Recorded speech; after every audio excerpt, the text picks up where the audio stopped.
আসসালামু আলাইকুম। আশা করি আল্লাহর রহমতে আপনারা সকলে ভালো আছেন। এটা হলো মিথিন।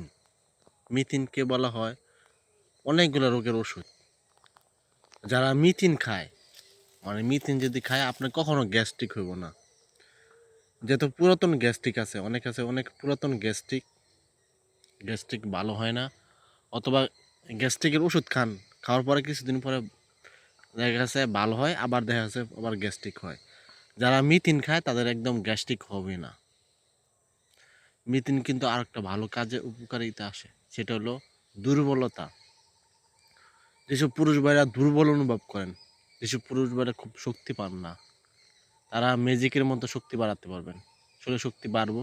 যেসব মহিলাদের শরীর শক্তি বাড়াতে চান, শরীর শক্তি কমে গেছে, দুর্বল লাগে, শরীর শক্তি পান না, তারা কিন্তু সহজে শক্তি বাড়াতে পারবেন। আর বিশেষ করে যাদের শরীরে অতিরিক্ত ফ্যাট চর্বি, স্বাস্থ্য বেশি, স্বাস্থ্য কমাতে চান, ফ্যাট চর্বি কমাতে চান, তারা সহজে পেট চর্বি কমাতে পারবেন। এবং চুলের গোড়া শক্ত মজবুত হবে, স্কিনে ব্রাইট উজ্জ্বলতা বাড়বো, চুল পড়া বন্ধ হবে, সুন্দর হবে এই মিথিন খেলে। এইটা কিভাবে খাবেন অনেকে প্রশ্ন করে, বা এটা কীভাবে খাবেন? খাওয়া একটা সহজ উপায় আছে। এই মিথিনটা বাজার থেকে সহজে সংগ্রহ করতে পারবেন।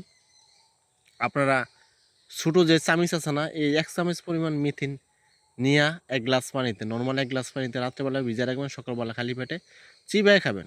অথবা এটা পাউডার করবেন, পাউডার করে আপনারা পাউডার করবেন নর্মাল 1 গ্লাস পানিতে 1 চামচ মিথিনের পাউডার মিশায়া আপনার সুবিধা মতো বড় পেটে খালি পেটে যেভাবে ইচ্ছা এইভাবে খেতে পারেন, উপকার হবে ইনশাল্লাহ। এভাবে খান, আশা করি উপকার পাবেন।